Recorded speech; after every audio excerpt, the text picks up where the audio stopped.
우리가 하나님 형상대로 지어졌기 때문인 것을 우리가 창세를 통해서 알 수가 있는데 네, 이 형상을 잃었기 때문에 주님이 아버지 형상으로 오시고 또 주님을 바라봄으로 그 형상을 담게 되는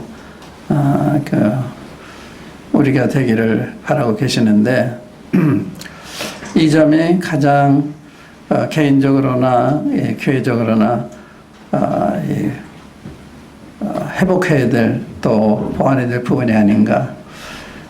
우리가 이제 성경을 많이 알고 그러는데 이제 주님을 닮은 사람은 비례적으로 많지 아니한 이런 걸 생각할 때 주님의 형상을 담는다는 것이 얼마나 중요한 것이냐 하는 것을 알 수가 있는데 우리가 먼저 부른 찬송 461장이었나 그거 보니까 우리의 심령 주의 것이니 주님의 형상 만드소서. 또 이제 그 다음에 택한 425장도 진흙과 같은 나를 빚으사 주님의 형상 만드소서. 이렇게 얘기하면 조금 막연할지 모르겠는데 주님 형상을 담게 해달라는 말은 주님과 같게 해달라, 주님을 닮게 해달라 이런 뜻이 아닌가 생각을 해요. 주님을 닮은 사람, 이러한 사람들의 모임이 하나님의 교회죠. 우리가 이제 창세기 1장에 보면 하나님께서 만물을 만드시고 마지막에 사람 만드실 때 하나님께서 상의하셨습니다. 우리가 우리 형상대로 사람을 만들고 이 만물을 다스리게 하자. 그래서 하나님이 하나님 형상대로 남자 여자를 창조하시고 그들의 복을 주어 가라사대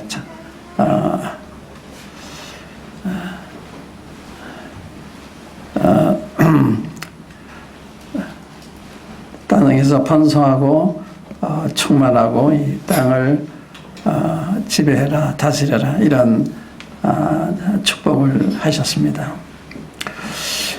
주님의 형상을 담게 하셨기 때문에 우리가 만물을 지배하는 만물의 영장이 될 수 있었는데 우리가 범죄함으로 이 주님 형상을 잃게 되면서 많은 고난과 슬픔과 또 이 죽음을 겪자나만 되는 이런 비참한 가운데 빠지게 된 것이죠. 우리가 주님의 형상대로 지어졌다는 말씀은 주님과 더불어 살도록 만드셨다. 그런 말씀과도 같아요. 하등동물은 하나님의 형상대로 지어지지 않았기 때문에 하나님에 대한 의식이 없습니다. 본능 속에 사람은 본능 속에 하나님에 대한 의식을 가지고 있어요. 그래서 엄밀한 의미에서는 무신론자가 없는 거죠. 무신론자 하는 사람들도 어려운 처지에 처하게 되면 자기도 모르게 하나님을 찾게 되는 것인 사람입니다. 그래서 사람은 어느 시대 어느 종족 밀림에 사는 이러한 미개인들을 포함해서 종교가 없는 데가 없어요. 종교 가지고 있지 않은 종족이 없었고 없습니다. 이게 좀 하나님의 형상대로 지어졌다는 증거죠. 이 말은 또 우리가 무엇을 의미하는가 하면 하나님의 형상대로 지어졌기 때문에 하나님과 더불어 살지 아니하면 사람 구실을 할 수가 없다. 쉽게 얘기해서 남편다운 남편, 아내다운 아내, 아버지다운 아버지, 또 어머니다운 어머니가 될 수가 없다. 아주 간단한 얘기입니다. 하나님 형상 회복할 때 인간다운 인간이 되는 것이기 때문에 우리 근본적인 문제죠. 인간의 근본적인 문제고 교회의 근본적인 문제고 하나님 우리를 예정하신 것도 하나님의 아들 형상을 본받기 위해서 미리 정하셨다. 그래서 하나님이 우리 창조하실 때도 또 우리 예정하신 것도 하나님의 형상을 본받게 하기 위해서 하셨다. 또 사도 바울이 우리에게 교회 은사를 말씀할 때도 그리스도한 장성한 분량에 충만한 데까지 이 원하는 게 은사 주신 목적이죠. 그러니까 우리 은사를 생활할 때 성도들로 하여금 하나님 형상을 담도록 가르치는 게 이제 교회에서 우리가 가르쳐야 되는 부분이죠. 또 사도 바울이 사역을 할 때도 내가 각 사람을 권하고 가르치는 것은 각 사람을 그리스도 안에서 완전한 자를 세우기 원한다.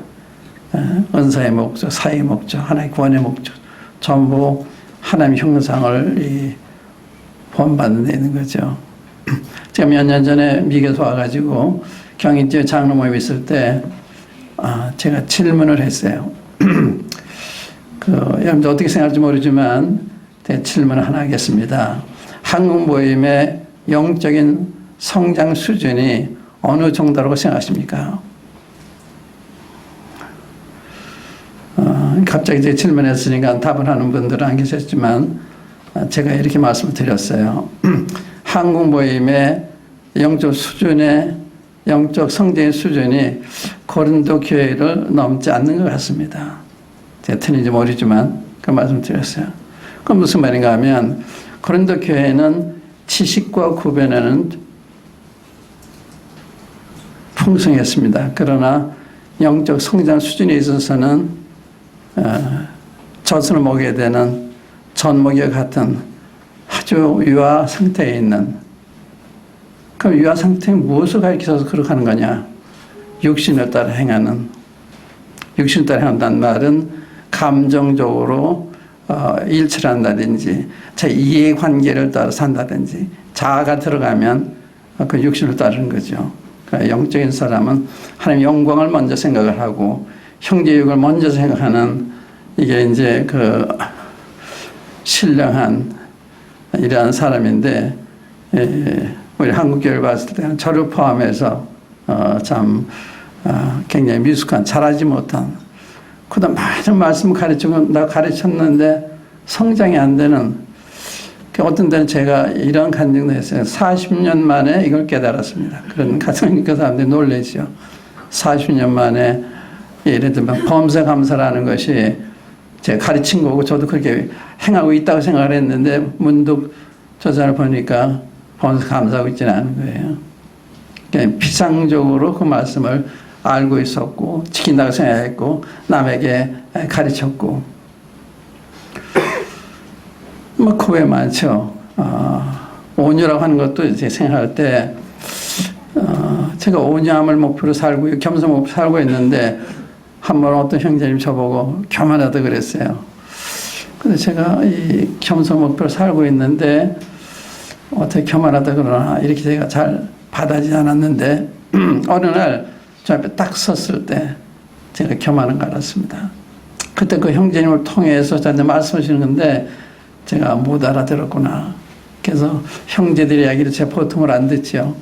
형제 어떤 지적을 하면 주님이 저 형제를 통해 나한테 말씀하시나 보다 이렇게 생각하는 게 제 습관이 되다시피 했는데 그러니까 어떤 때는 내가 사랑이 있는 것 같고 믿음이 있는 것 같았는데 어떤 이 상황을 만났을 때 믿음이 하나도 없는, 사랑도 하나도 없는 그걸 발견하고 했습니다. 그래서 우리가 믿음이 필요한 때 믿음을 생각하면 믿음이 없어요. 사랑이 필요한 때 사랑이 없어요. 그러니까 이제 그만큼 그 우리가 영적 성숙면에 있어서 주님을 배운 것이 작다 한다고 말씀드릴 수가 있죠.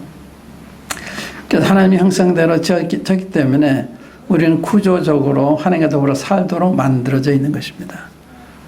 그렇지 않기 때문에 많은 문제가 있는 거예요. 부부간의 문제, 자녀의 문제, 노사의 문제, 뭐 이 모든 문제가 거기에 다 하나님과 더불어 살고 있지 않으니까, 하나님과 더불어 살도록 만들어졌는데 하나님과 살지 않으니까 어떤 현상이 나냐면 우리 마음이 공허해져요. 공허해지니까 이걸 메꿔야 되잖아요. 그래서 욕심이 생긴 거예요. 그냥 허영심과 이기심이 생긴 거예요. 그러니까 우리가 이타적이고 남을 나보다 더 생각할 때는 성령이 충만한 때죠. 그때는 다른 사람이 나보다 더 중요하게 생각이 되고 다른 사람이 내 자신을 드리고 싶은 마음이 생기게 되고, 그게 이제 정상이거든요. 그게 그걸 사도행 2장에 예레성교에서 볼 수 있잖아요. 그러니까 우리 하나님과 더불어 살지 아니하면 결혼 생활도 원만히 할 수가 없어요. 제가 보통 결혼식에서 주례 말씀할 때는 말씀을 하기 전에 이 청년들 불러놓고서 제가 오리엔테이션 합니다. 제일 먼저 이야기하는 것이 우리 하나님 형상들이 지어졌기 때문에 두 분이 하나님 앞에서 매일의 단위로 원만한 관계 유지하지 않으면 남편의 구실할 수가 없다. 아내 구실할 수가 없다. 그래서 매일의 단위로 주님과의 관계를 원만히 해야만 원만한 결혼 생활이 유지가 되는 거다. 안 될 때는 하나님 관계를 한번 생각해 봐라. 문제가 있는 거다. 그런 얘기를 하고, 그 다음에 이제 남자 여자는 다르다. 남자 여자를 잘 모르고 여자 남자 잘 모르는 데서 오는 문제가 많이 있어요. 남자는 여자가 어느 면 절대적인데 여자는 남자 절대적이 아니에요. 여자는 자식이 더 먼저 옵니다. 남편보다. 그렇기 때문에 그 아내 오해하는 경우가 많아요. 왜 자식보다 나를 더 사랑해야 되는데 자식을 더 사랑하나 이런 생각하잖아요. 근데 아내 쪽에서는 내가 자기 자식 길러주는데 저런 말을 하나 이해가 안 되는 거예요. 그래서 여자는 남자 여자를 잘 알아야 되고 여자 남자를 잘 알아야 되는데 사람이 자기 위주예요. 그래서 남자는 자기 위주로 여자를 생각해요. 여자는 여자 위주로 남자를 생각해요. 그렇기 때문에 이게 조화가 안 되는 거예요. 화합이 잘 안 되는 것입니다. 그걸 배우기 전에는 원만한 부부 생활이 안 되는 거예요. 이건 성도의 교회 생활도 마찬가지예요. 교제도 마찬가지입니다. 모든 인간관계 여기 다 기인하는 거예요. 그래서 우리가 문제가 있을 때는 주님과 관계를 생각하면 틀림없어요. 주님 관계가 잘못된 데서 인간관계도 잘못되게 나타나는 것입니다. 그래서 이스라엘 백성들이 광야 생활할 때 하나님께서 만나를 주시는데 하루 분씩만 만나를 가져와야 돼요. 하루 분씩만. 어저께 받은 거 가지고 오늘 살면 안 돼요. 안 돼요. 그날 우리가 이 하나님께부터 만나를 받아야 되는데 그것도 새벽에 해 뜨기 전에 가야 돼요. 해가 뜨면 다 녹아버리기 때문에 그래서 하루 시작하기 전에 제일 먼저 이 하나님께로부터 영적인 만나를 받아야만 그날을 영적으로 살 수가 있는 것입니다. 밥을 먹어야 힘을 얻어서 에너지를 얻어서 그날 일할 수 있는 것처럼 어제 먹은 거지 오늘 일할 수가 없잖아요. 그래서 그날 우리가 이 밥을 먹고 일하는 것처럼 하나님 말씀을 먹어야만 그날 영적인 삶을 살 수가 있는 거다. 그게 하나님의 원리입니다. 하나님이 우리에게 가르치신 거예요. 그래서 주기도만 해도 우리에게 일용할 양식을 주옵시고 단순히 어떤 육신의 이 음식이 아니라 영적인 양식 이게 필요한 거죠. 그래서 매일의 단위로 주님과 더불어 이 관계를 유지하지 못하면 영적인 생활을 유지하지 못하는 그래서 여러 가지 분란이 나를 통해서 우리 주변에서 일어날 수가 있는 거다. 이렇게 말씀드릴 수가 있습니다. 그 다음에 또 하나는 우리가 창세기에 보면 사단이 있어요. 사단이 하나님과 이 관계 유지하는 걸 원치 않아요. 그래서 사단이 하와를 찾아오잖아요. 이 사단은 하나님 만든 틀심 중에 가장 간교하더라. 간사하고 교활하더라. 그러면 간교하더라. 그래서 다 속아 넘어가요. 사탄한테. 속아 넘어가도 몰라요. 왜 모르는지 아십니까? 사탄과 더불어 살고 있기 때문에 모르는 거예요. 공이 나쁜 데 살고 있으면 공이 나쁜지 모르잖아요. 공이 좋은 데 있다가 나쁜 데 와야 공이 탁하구나. 공이 오염됐구나. 이거 아는 거 마찬가지로. 주님과 가까이 있어야만 내가 사탄을 따르고 있었는지 다른 사람 따라오고 있는 걸 아는 거예요. 그건 밤과 낮이 달리 달라요. 그런데 몰라요. 왜? 그 속에 살고 있기 때문에. 제가 한 번은 우리 제가 얘기하다시피 모임이 이 숫자가 늘어가면 제가 겁이 났어요. 그래서 특별 기도 시작한 적이 있습니다. 기도하고 그 다음날 시내 나가서 시청에서 형제를 만났어요. 근데 형제가 시비를 걸어요.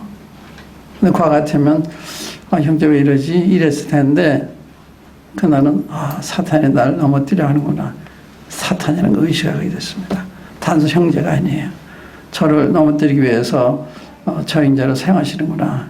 이런 생각을 하게 됐습니다. 그래서 그때부터 주님 가까이 있지 않으면 이게 사탄으로부터 오는 건지 아니 잘 모르잖아요. 제가 예를 두어 가지 들어볼게요. 마태복음 16장에 보면 베드로가 주님이 돌아가신다고 처음으로 발표했었을 때 내가 예루살렘 올라가서 대상들과 서기관들과 사람들에게 붙들려서 많은 고난을 받고 죽을 거다. 그리고 사흘 만에 살아날 거다 했을 때 베드로가 주님의 팔을 잡아서 가나에 가로되 그리 마옵소서. 그 대신 사탄은 내 뒤로 물러가라고 그러잖아요. 그 무슨 사탄 같아요 그게. 제자가 스승 돌아가신 거 안 됩니다 하는 이야기고 또 조금 교만하지만 내가 지켜드리라는 말인데 어떻게 사탄이 할 수 있어요. 근데 사탄인 거예요. 그러니까 정적으로 움직이면 안 되는 거죠. 정적으로 움직였다고 할 수가 있고 또 하나는 육신의 이해관계. 제가 주님을 따르면 주님이 잘 돼야 나기도 잘 되는 건데 주님이 돌아가신다 그러니까 그게 받아지지 않는 거예요. 안 됩니다. 그런 데서 그렇게 할 수도 있었습니다. 다만 제가 말씀드리는 것은 사탄의 역사가 우리 가운데 많이 일어나고 있는데 그걸 모르고 있다. 내가 사탄의 이끌어 파고 있는데 모르고 있다. 그 말씀드리는 거예요. 누가 사탄의 역사라고 했어요. 또 사도행전 5장의 안나 삽비라 잘 아시죠? 저기 판교사말 감추고 모두 드리는 양식을 드렸을 때 아마 양심이 가치형 받았을 거예요. 다 드린다고 생각했는데 팔고 보니 아까워서 일부 남겨드렸으니까. 근데 베드로 와서 아나니 어째요? 사단이 내 마음에 가득하여 내 판거사말을 감추고 하나님을 속였느냐. 전 양심 가치 받은 것 뿐이에요. 사탄이 했다는 거예요. 요한 14장에 보면 마귀가 가룟 유다의 마음에 예수를 팔려는 생각을 넣었다 이거죠. 예수를 팔려는 생각을 유다의 마음속에 집어넣습니다.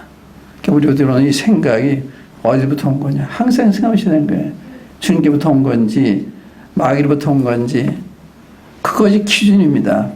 기준인데 그런 게 생각 안 하는 거예요. 그러니까 사탄이 얼마든지 미혹당할 수 있죠. 교활한 그 악한 자한테 다 넘어가는 거예요. 그래서 이 하와한테 찾아와서 시험을 하는데 하와도 그러잖아요. 하나님이 정말로 너희대로 동산 안에 있는 모든 남의 휴가를 따먹지 말로 하시더냐 하고 질문해요. 첫 번째 질문입니다. 이 여기서 최초의 질문인데 그냥 질문이 아니에요. 그건 하나님의 사랑에 대한 의심을 심어주는 것입니다. 뭐 먹지 마는 게 있으면 여러분들을 100% 사랑하신 건 아니야. 이런 하나님의 사랑에 대한 의혹을 집어넣은 거예요. 그런데 문제는 왜 이 마귀한테 그 미혹을 당했느냐. 하와가 자기 위치를 안 지켰어요. 마귀가 얘기를 할 때 우리 주인한테 가서 얘기하십시오. 밀었어야 되는데 자기가 이야기하다가 끌려 들어갔습니다. 이렇게 생각하는 부인들이 얼마나 있어요? 자기가 이야기하다 끌려. 여자는 감성적이기 때문에 자기가 잘해주면 좋은 남자인 줄 알아요. 그게 여자의 특성입니다. 그래 어머니 역할을 할 수가 있고 아내 역할을 할 수가 있고 좋은 점인데 그게 약점이에요. 그래서 아내는 남편의 우산 아래 있으면 비를 맞지 않는다 그런 말이 있어요. 우산 바꾸는 필요 맞잖아요. 그게 중요한 거지 부부 관계인데 그렇게 생각하나요? 마음대로 하죠. 얼마 전에 우리 북부의 그 안나반 60대 이상의 우리 자녀들 모이는 기도회 가서 말씀을 증거하면서 이런 이야기를 했어요.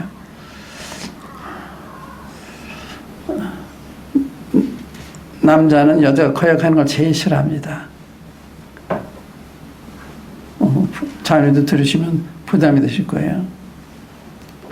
저 에스더서에 보면 아이스 왕하고 와스티 왕후 나오잖아요. 네, 왕이 자기 아내를 그 아름다움을 좀 이렇게 자랑하고 싶어서 오라고 하는데 안 온 거예요. 왕이 불이 붙어요. 폐위시키잖아요. 그런데 왕만 그거 못마땅히 생각하는 아니라 그 주위의 신하들도 다 이거 그냥 용납하시면 우리 아내도 다 이렇게 할 겁니다. 그러니까 그 왕후를 폐위시키시고 다른 여자로 맞이하십시오. 다들 그러잖아요. 그래 남자는 여자가 거역하는 걸 제일 싫어해요. 그러면 그게 본능 이야기하는 거예요. 그렇다고 거역했다고 다 이혼하면 안 되죠. 그런 뜻이 아니고 그 인간의 본능이다 그 말이에요. 본능적으로 그렇게 반응한 거예요. 거스리는 걸 싫어하는 거예요. 그럴 때 이제 그 와스티가 남자를 알았다면 설명을 했어야 되는 거예요. 여보 이런 일이 있어 제가 못 가겠는데 어떡할까요? 괜찮아요. 그냥 거역하니까 문제가 된 거죠. 그런 게 필요한 거예요. 정면으로 거역하는 거하고 사정을 얘기를 해서 양해를 구하는 거 다른 거잖아요.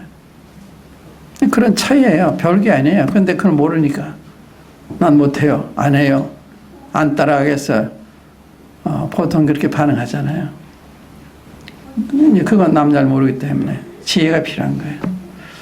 그러면 또 이 아이스 왕도 여자를 모르는 거예요. 여자를. 그것 때문에 여자를 폐위시키면 어떻게 해요? 그럼 다 이혼 대상이 되게요.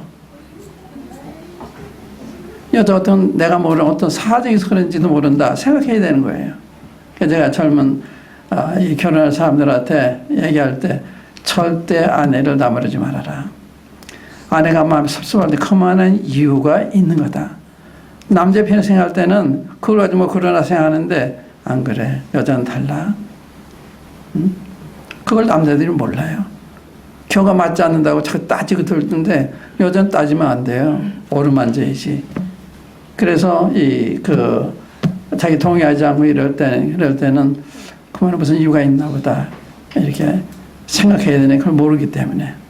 그래서 이 하와가 뱀에서 얘기할 때 자기 위치를 못 지켰어요. 우리 주인한테 가서 얘기하면 괜찮았을 텐데 얘기도 끌 들어갔거든요. 그게 첫 번째 이유. 또 하나의 이유는 하나님 말씀을 절대적으로 경외하지 않았습니다. 그래서 그런 게 아니고 하나님이 동산에 있는 모든 나무의 실과를 먹을 수 있대. 중앙에 있는 선을 알게 하는 나무의 실과는 먹지도 말고 만지도 말라. 죽을까 하노라. 정령 준다고 그랬잖아요. 죽을까 하노라 정령은 다른 거예요. 그래서 사탄이 알아차렸어요. 사탄 하나님의 말씀을 절대적으로 경외하지 않는가. 그래서 결코 죽지 않는다. 이렇게 정면으로 하나님을 부정하냐. 거기 끌려 들어가요. 그러니까 이 사람이 사탄의 미혹을 받는 두 가지 이유가 하나는 자기 위치를 안 지키는 거. 이건 형제도 마찬가지예요. 자기 위치를 지키기 굉장히 중요한 거예요. 장로는 장로의 위치를 지키고 청년은 청년의 위치를 지키고. 두 번째는 하나님을 절대적으로 경외하는. 우리 이유가 많아요. 남편이 이럴 때는 어떡하나요? 저럴 때는 뭐 질문할 수 있죠. 대하는 방법이 있는 거예요. 그러나 기본 원칙은 변하지 않습니다. 그래서 성경에는 장로들을 순종해라. 거의 이유가 없는 거예요. 자꾸 이를 붙이거든요. 그러니까 하나님 말씀, 그걸 거역하면 하나님을 거역하는 거예요. 그런 차원에서 말씀들을 안 받기 때문에 가정도 혼란하고 교회도 혼란하고 사회는 반응도거든요. 말씀대로 한다고 말만 하는 게 아니잖아요.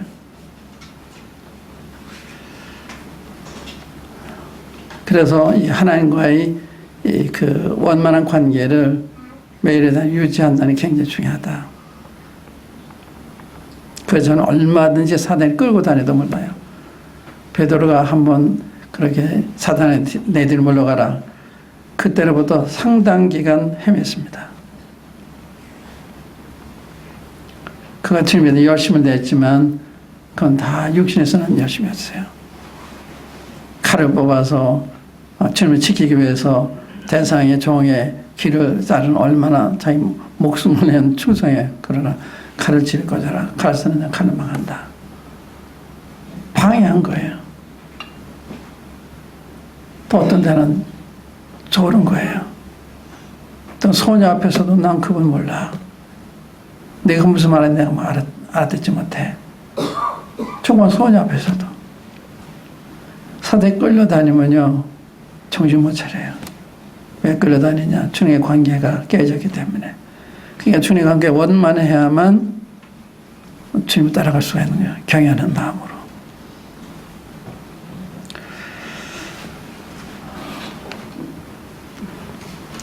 그래서 베드로 사도 그래서 베드로 후서에 보면 의미 있는 말씀을 많이 남기셨어요.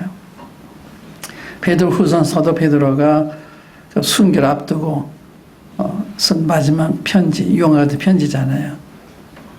거기에 첫 번째 나오는 게 뭔가 하면 하나님과 우리 주 예수로 하나님으로 은혜와 평이 너에게 더욱 많을지어다.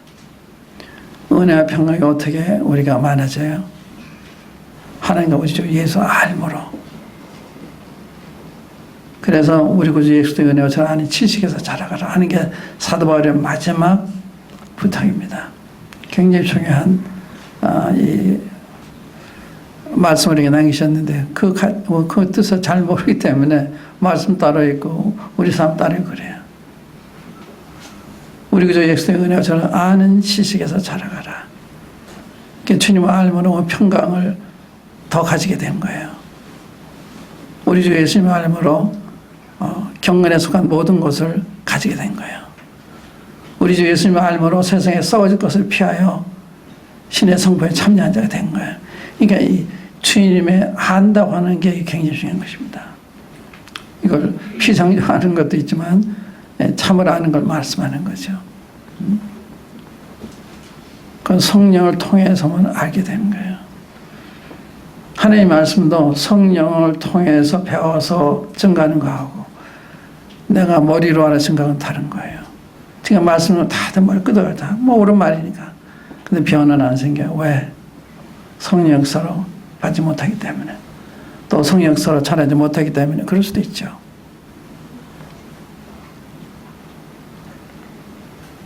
그래서 고린도서 3장에 보면 이와 같이 우리가 수건을 벗은 것 같이 수건을 벗고 거울을 본 자 같이 주의 형상을 범해 그 같은 그 영광을 그 같은 형상으로 변하여 영광에 이르니 이는 주의 영으로 말미암는다. 성령을 통해서 주님을 아는 거예요. 주님 뵙는 거예요. 그때 그 형상이 변화가 되는 거예요. 그러니까 주님을 못 뵈니까 안 변하는 거예요. 주님 뵈야 변하는 건데 이게 그게 중요한 원리인데 이게 쉬운 게 아니에요. 우리가 이제 이 보이는 세상에서 듣고 보고 하는 게 전부 이 세상에 속한 거 아니에요. 거기엔 상당히 익숙한데 영적인 거는 이게 잘 안 들어와요. 니고데모 보세요. 니고데모가 훌륭한 성경학자는 이스라엘 선사이고 바리새인이고 유대인의 관원인데 거듭나야 된다고 그러니까 사람의 어머니 못 되더라도 다 날 수 있습니까? 그러잖아요. 저 영적인 거듭나겠는데 육적으로 봤잖아요. 사무엘한테 네가 만에 하나님의 선무가 내게 물 좀 달라는 이게 누구냐 알았다면 내가 그에게 구했거든 생수 내게 줬을 것이다. 생수. 근데 이걸 또 자연수 생각을 해서 이 우물을 끼고 물 이렇게 그릇도 없는데 어디서 생수 얻겠습니까? 그러잖아요. 그렇게 훌륭한 분들도 이 주님의 말씀이 이해가 잘 안 되는 거예요.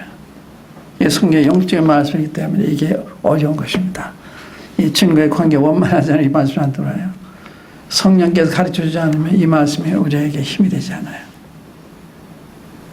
그게 우리한테 필요해요. 성령을 통한 신앙생활, 이게 필요하거든요. 그래서 성령 우리에게 주신 거예요. 근데 성령 따르고 우리 따로 있다고요.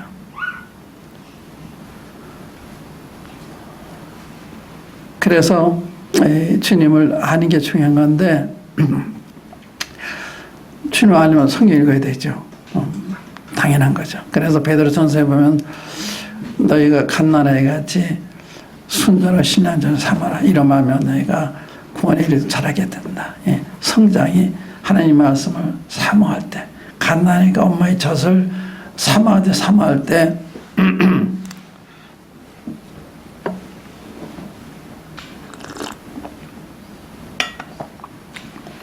잘 안 되는 거예요. 실제 잘하는 거죠. 그래서 그 끝에 말씀에 우리 구주에서 너희나 저를 아는 지혜 자라가라. 그래서 너희에게 힘써 믿음의 덕의 지식을 지식의 절제를 절제, 인내를 인내, 경건을 경건, 형제의 사랑 공판을 하잖아. 이것이 흡족한 저 그리스도를 알게 게으르지 않고 열망한 자가 되지 않게 하는 그 무슨 뜻이에요? 주님 풍성히 알게 된다 말이에요. 이러한 믿음이 성장이 됐을 때 이런 것이 없는 자는 소경해라. 원시치 못하고 자기 죄 용서받은 것도 잊어버렸다. 자기 구원도 망각하는. 그래서 이 믿음이 이게 자라가는 게 믿음의 덕을 믿음만 가지고 있는 게 아니에요. 덕이 필요한 거예요. 내 이 믿음이 남한테 덕이 되나 유익을 주는 건가 혹시 걸림이 되는 거 아닌가. 나한테는 정당한도 형제한테 이게 정당하지 않을 수가 있습니다. 예를 들어서 고린도 전서 8장에 보면 우상이 제일 먹는 게 있잖아요. 우상은 아무것도 아니기 때문에 거기에 받지 음식도 아무것도 아닌 거예요. 그런 믿음을 가진 사람인데 반해서 우상이 좀 먹으면 안 된다. 약한 마음을 가진 사람이 있을 때 내가 약한 성제들을 생각지 않고 내 믿음을 따라 이렇게 우상의 짐을 먹었을 때 믿음 어린 형제가 저 형제도 저러니까 나도 먹어도 되나 보다 하고서 가치게 되면서 먹었을 때는 그 형제는 죄를 짓는 거예요. 그래서 내가 고기를 먹음으로 형제가 실족한다면 평생 나 고기 먹지 않겠다. 고기 먹는 잘못이 아니잖아요. 그래서 그때는 삶은 사랑으로 행하는 사랑은 그게 덕을 이루는 거예요. 그러니까 믿음만 가지고 생각해요. 믿음의 덕의 지식으로. 덕만 생각만 해도 여기 분별이 필요한 거예요. 지식의 절제 인내를, 인내 경건을, 이게 전부 필요한 거예요. 다 그것만 가지고 안 되기 때문에 사랑까지, 사랑 공부하라. 그 믿음이 자라야 되는 거거든요. 우리 디모데 전서 보면 이런 게 있어요. 사도행 20장에 사도 바울이 에베소 장로들을 밀레드에서 모아놓고서 마지막 다시 이제 볼 수 없을 거다는 생각이 들어가지고 마지막 권면 경고의 말씀해요. 내가 떠나간 후에 흉악한 이가 너희 가운데 들어와서 양떼를 아끼지 아니하고 너희 가운데서 자기를 쫓게 하려고 어그러진 말을 하는 자를 일어날 줄 내가 아나니 내가 3년 밤낮 눈물로 너희를 훈계하던 기억하라. 그걸 떠났는데요. 그걸 심각히 안 들었어요. 그래서 디모데 전서 쓰여질 때는 불과 몇 년 사이인데 벌써 거짓 교세에 들어와 있잖아요. 양심이 잘못되고 있잖아요. 장로의 장대로 위치시키지 않고 집사에 세우지 않으니까 기준을 다 세워준 거예요. 집사의 자격, 장로의 자격. 또 믿음과 착한 양심을 가져라. 어떤 이이 양심을 믿음에 파산했다. 이런 내면적인 문제 얘기하잖아요. 그 얘기할 때 1장 5절에 뭐라고 그래요? 경계의 목적은 청결한 마음과 선한 양심과 거짓 없는 믿음으로 사랑을, 이거는 어떤 얘기에서 벗어나 헛된 말에 빠져 율법의 선생에 데려하나 자기 말하는 것 확정을 깨닫지 못한다. 그러니까 이 가르침의 목적이 성도들에게 청결한 마음을 가지게 해주고 선한 양심을 가지게 해주고 또 거짓 없는 믿음을 가지고 사랑하게 하는 목적이 있는데 그걸 망가하고 다른 거 안 되는 거예요. 가르침의 목적도 거기에 있는 거예요.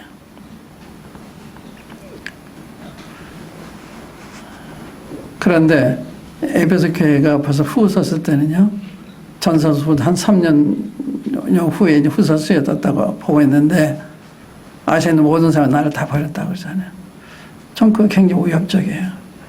바울 형님을 통해 3년 동안 교육을 받은 교회인데, 떠난 지 얼마 안 돼가지고 이렇게 거짓 교사에 들어오고, 아시아 모든 다 사도 바울을 모른다고 그러고, 다 믿는 형제들이에요. 모른다고 그러고. 왜 그랬을까? 숙제입니다. 왜 사도바울 교육을 받았는데 몇 년 사이에 그렇게 사도바울을 모른다고 그러고 그렇게 내면이 흐려졌을까? 약해졌을까? 제 대답은 그렇습니다. 장로들이 성령이 주시는 말씀을 받지 못하기 때문에 그렇지 않은가? 매주 성도들이 모이면 그 문제들이 있잖아요. 그걸 성령님만 아신다고요. 그러니까 그때가 성령 그런 말씀 받아가지고 전해야 그 문제들 해결해 줄 수가 있잖아요. 근데 그게 없으니까 문제는 그대로 가지고 그냥 지나가는 거예요. 하나님 말씀 가르치면 유익은 하죠. 그러나 딱 맞는 말씀 아닐 수가 있어요. 저희가 전에 노량진에서 성령 인도하심을 따라서 말씀 증가한 때가 있었어요. 그런데 말씀에서 일꾼들이 많아지니까 이제 그 강사를 정했습니다. 주일, 첫째 주일은 누구, 뭐 수요일 날은 누구, 오후는 누구 이렇게 다 정했는데, 근데 형제들이 반응이 이랬어요. 성령님의 인도를 따라 말씀 들을 때는 맞춤복을 입는 것 같았는데 강사를 정해서 하니까 기성복을 입는 것 같다. 무슨 말인지 알아들으세요? 그러니까 딱 맞는 말씀을 했죠. 그러나 다 필요한 거예요. 체계적 성공법이 필요한 거죠. 그래 저희 북부에서는 이 체계적 공부하는 시간이 있죠. 은사 있는 것들이 주일 오전 첫째 시간에 주제별로 하는데 성경 최고 공부하다니 이건 해야 되는 거예요. 성경을 가르쳐야 되니까. 그러나 그때 문제를 해결해 주는 데는 성령께서 아시니까 성령님이 인도를 받는 사람이 나와서 말씀 증거해야 그 성도의 문제를 해결해 줄 수가 있잖아요. 그게 두 가지를 하는 거예요. 그래서 이 성령님을 인도를 받는 말씀의 사역자, 또 하나님의 교회, 이게 중요하잖아요.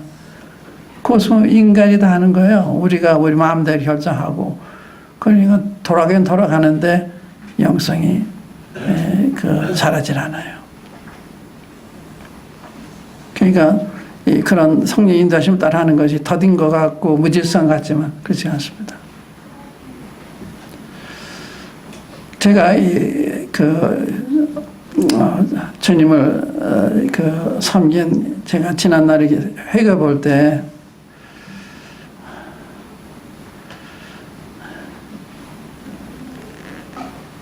가장 문제가 되는 것이 그 성령님의 인도를 받지 못하는 거. 말씀 정하는 게 그냥 대학에서 강의하는 것도 뭐가 어렵겠어요. 항상 가르치는 건데. 더 좋은 책들도 많이 나와 있고 하나도 어려운 게 아니에요. 글도 그렇게 쓰는 어렵지가 않아요. 그런데 성령의 인도를 받아 말씀 정하기 힘든 거예요. 내가 좀 말씀 받으면 상태가 되기 때문에 상당한 무릎 꿇고 자기 마음을 살펴야 되고 뉘우쳐야 되고 해야 되니까 그게 쉬운 게 아니거든요. 자꾸 이상해서 자꾸 마음이 흐트러지고 그러니까 그거 잘 유지하면 참 좋은 건데 말씀 준비하는 게 힘든 것이고 또 전하는 것도 힘든 것이고 이게 이제 필요한 거죠. 그래서 얼마 전에 형제가 그런 얘기 했습니다만은 19세 형님들이 글을 보면 그 글만 읽어도 주님 만나는 것 같아요. 영적인 교류가 되는데 20세기, 21세기의 글들 보면 상당히 논리적이에요. 성경적인 말씀 틀림없어요. 잘못 가르치지 않아요. 그런데 머리는 충족이 되는데 마음에는 열매가 안 맺어져요. 이런 차이. 그러니까 주님과 교제하는 가운데 하나 말씀이라 그렇게 되는 거거든요. 예를 들어서 그 미국의 헤론 캠핑이라는 분이 있어요. 이름을 해서 죄송합니다만 그분 패밀리 바이블 아워라고 라디오, TV 방송을 창설하고 그런 이 방송을 가지고 있는 분인데 우리 모임에 오는 형제가 거기에 가서 자원봉사를 해요. 그분이 이제 공인 계리사이기 때문에 거기서 이제 재정을 봐주고 그러는데 그분이 책을 쓰신 거 보니까 읽을 수가 없어요. 근데 그 형제님한테 이 땅에 읽을 수가 없다. 아이언사이드 이런 분들 읽으면 이 교제가 되고 감동되는데 이건 안 그렇다. 이 성령님 역사 뭐라 하는지 아세요? 교제가 되는 거예요. 우리가 보던 건 너에게 전하면 너희를 우리가 사귐이 있게 하려며 우리 사귐 아버지와 그 아들 예수도 함께 하는 거다. 이 교제가 이루어진 같은 생명이기 때문에 또 한 성령 안에 있어야 교제가 이루어지는 거예요. 한쪽 육신 가운데 있으면 교제가 안 이루어지는 거예요. 교통이 안 되면 거기 문제가 있는 거예요. 한 번은 이 한국지원교회를 가져온 왕중생 씨라는 분이 있었어요. 그분이 하는 걸 봤을 때 거짓되기 때문에 거짓 교사를 경고를 했습니다. 근데 그분이 제가 대전에 집회할 때 자기를 따라간 우리 몸을 간 일꾼들과 덮고 대동해가 저를 찾아왔어요. 제 머무는 숙소에. 박준희 형제는 나를 거짓 교사라 하지만 내 형제들 말을 믿고 박 형제를 인정한다. 이야기를 했어요. 그래서 거짓 교사에 대한 이야기는 여기 증인이 없으니까 오늘 안 되고 내가 하는 질문하겠습니다. 그 질문에 대해서 설명하지 마시고 성경 어느 책 몇 장 몇 절을 대답해 주십시오. 장절로 설명하지 마시고. 그랬더니 그분이 어떻게 대답하는지 아세요? 자기한테 그래서 노량진이 교회가 아니라고 선전하고 다니시는데 어느 말씀에서 그런 얘기해 보십시오. 그러니까 나한테 노량진 교회냐 묻는 건 자기 얼굴에 똥칠하는 것이요. 대답 안 하는 거예요. 대답할 수가 없죠. 이 이론을 조심해야 돼요. 책을 보면 다 그럴듯합니다. 그럴듯 하는 책이 없어요. 다 그래. 이단의 책도 다 그럴듯해요. 그래 따라가는 거예요. 이 이론을 따라가면 안 돼요. 하나님 말씀 따라. 하나님 말씀은 증거하는 거예요. 대언하는 거잖아요. 우리가 이걸 마음대로 맞게 이렇게 해석하는 게 아니거든요. 이단들은 자기가 맞게 해요. 그리고 한 가지만 쭉 가지고 나가니까 나중에 끌려가요. 그러니까 이 이론이란 굉장히 무서운 거예요. 그러니까 이론적으로 하기 때문에 다 논리자란 말이에요. 그래서 성경은 증거하는 거예요. 내가 하나님의 말, 증거를 전할 때 말같이 한 것은 아니었다. 하나님이 그대로 증거하는 거예요. 그게 성경을 증거하는 거거든요. 자기 할 말을 앞에 놓고서 하나님 말씀 끌어다가 하면 안 되잖아요. 그래서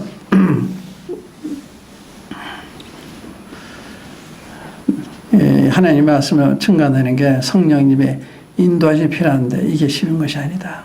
그렇기 때문에 어려운 거다. 그런데 그런 말씀 듣기가 쉬운 것이 아니다. 그래 말씀은 풍성한데 우리 영혼을 타치하는 말씀은 많은 게 아니에요.